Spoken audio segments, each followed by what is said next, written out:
வணக்கம்.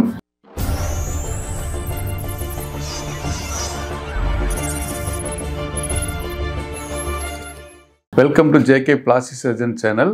நம்ம ஏற்கனவே ஆஸ்டியோஆர்த்ரைட்டிஸ் முட்டு தேய்மானத்தை பற்றி வீடியோவில் டிஸ்கஸ் பண்ணிட்டோம்.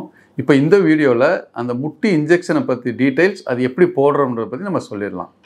ஸோ முட்டி இன்ஜெக்ஷன்றது தேய்மானம் நிறைய ஆனதுக்கப்புறம் நம்ம முட்டு இன்ஜெக்ஷன் போடுறோம். அதில் 2 டைப்பான இன்ஜெக்ஷன்ஸ் இருக்குது. Steroid or Kenacort injection or Depomedrol injection ஒன்று இருக்குது. அது ஆன்டி இன்ஃப்ளமேட்ரி, உள்ளே இருக்க அந்த ஜாயிண்ட்டுக்குள்ளே தேய்மானத்தை குறைக்கிறது, ப்ளஸ் அந்த எடிமா வீக்கம் அதெல்லாம் கம்மி பண்ணும். இது ஸ்டீராய்டு இன்ஜெக்ஷன். இன்னொரு இன்ஜெக்ஷன் இருக்குது, ஹைலூரானிக் ஆசிட் இன்ஜெக்ஷன். அதை வெளியே நம்ம ஆயில் இன்ஜெக்ஷன் அப்படின்னு சொல்லுவாங்க. ஆயில் இன்ஜெக்ஷன் என்னென்னா அந்த கார்ட்லேஜை ரீஃபார்ம் பண்ணுறது மாதிரியான இன்ஜெக்ஷன் ஒன்று. அதுக்கு பேர் ஹைலூரானிக் ஆசிட் இன்ஜெக்ஷன்.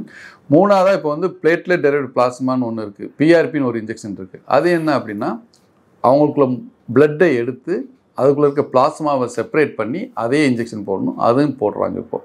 ஸோ 3 விதமான இன்ஜெக்ஷன் இருக்குது. அந்த டெக்னிக்கல் டீட்டெயில்ஸ் நமக்கு வேண்டாம்.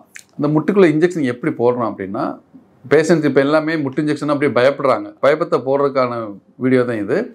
ஸோ என்ன, பேஷண்ட்டை படுக்க வச்சுட்டு ஆப்ரேஷன் தியேட்டரில் வச்சு தான் பண்ணுவோம். அண்டர் ஸ்ட்ரிக்ட் ஏசெப்டிக் ப்ரிகாஷன்ஸ், நல்ல பெயிண்ட்லாம் க்ளீன் பண்ணி பீட்டாடின் ஒரு சொல்யூஷன் வச்சு நல்லா க்ளீன் பண்ணிவிட்டு முதல்ல அந்த முட்டிக்கு மேலே மரத்து போகிற இன்ஜெக்ஷன் போடுவோம். மரத்து போகிற இன்ஜெக்ஷன் ஆர்டினரி எல்லா இடத்துலையும் போடுற மாதிரி இன்ஜெக்ஷன் தான். அது போட்டுட்டு ஒரு 2 to 3 minutes வெயிட் பண்ணணும். அந்த இடம் நல்லா மரத்து போயிடும்.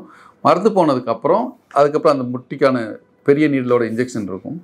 அந்த இன்ஜெக்ஷனை ஜாயிண்ட்டுக்கு உள்ளே போட்டுட்டு என்ன பண்ணணும்னா, முதல்ல எல்லாருக்குமே அந்த தேய்மானத்தினால உள்ள கெட்ட நீர் இருக்கும், சைனோவியல் ஃப்ளூயிட் கொஞ்சம் அதிகமாகவே இருக்கும். முதல்ல இன்ஜெக்ஷன் போட்டு அந்த நீரெல்லாம் ஆஸ்பிரேட் பண்ணி எடுத்துட்டு அதுக்கப்புறம் அதில் இன்ஜெக்ஷன் போடுவோம். எந்த இன்ஜெக்ஷனாலும் போடலாம். 3 டைப் சொன்ன மாதிரி கீனோகார்ட் போடலாம், டிப்போமெட்ரால் போடலாம், ஹைலூரானிக் ஆசிட், பிஆர்பி, இது 3மே போடலாம்.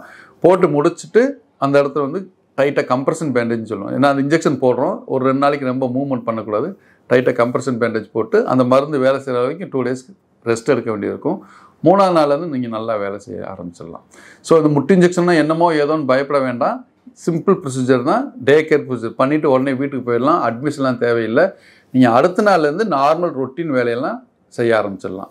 போஸ்ட் ஆப்ரேட்டிவ் அது இன்ஜெக்ஷன் போட்டதுக்கப்புறம் இந்த ஸ்டீராய்டு இன்ஜெக்ஷன்லாம் போட்டால் ஒரு 3 to 6 months இருக்கும். ஹைலூரானிக் ஆசிட் இன்ஜெக்ஷன் போட்டோன்னா ஒரு 1 yearக்கு நல்லாயிருக்கும். பிஆர்பி இன்ஜெக்ஷன் போட்டோன்னா ஒரு 1 yearக்கு நல்லாயிருக்கும். காஸ்ட்டும் கொஞ்சம் டிஃப்ரென்ஸ் வரும். ஸ்டீராய்டு இன்ஜெக்ஷன் கொஞ்சம் கம்மி ரேட் இருக்குது, ஹைலூரானிக் ஆசிட் கொஞ்சம் காஸ்ட்லியாக இருக்கும், பிஆர்பி இன்னொரு கொஞ்சம் காஸ்ட்லியாக இருக்கும். உங்களோட ஜாயிண்ட் ஸ்டேட்டஸை பொறுத்து டாக்டர் இதை அட்வைஸ் பண்ணுவாங்க. அதுக்கேற்ற மாதிரி ஃபாலோ பண்ணிக்கோங்க. இன்னும் உங்களுக்கு இதை பற்றி ஏதாவது சந்தேகங்கள் இருந்தால் எம்எஸ்பி பிளாஸ்டிக் சர்ஜரி சென்டருக்கு வாங்க. உங்கள் சந்தேகங்களுக்கு நாங்கள் நிவர்த்தி பண்ணி வைக்கிறோம். இல்லை அப்படின்னா கமெண்ட் பாக்ஸில் போடுங்க, நாங்கள் அதுக்குள்ள டீட்டெயில்ஸ் ரிப்ளை பண்ணுறோம். நன்றி, வணக்கம்.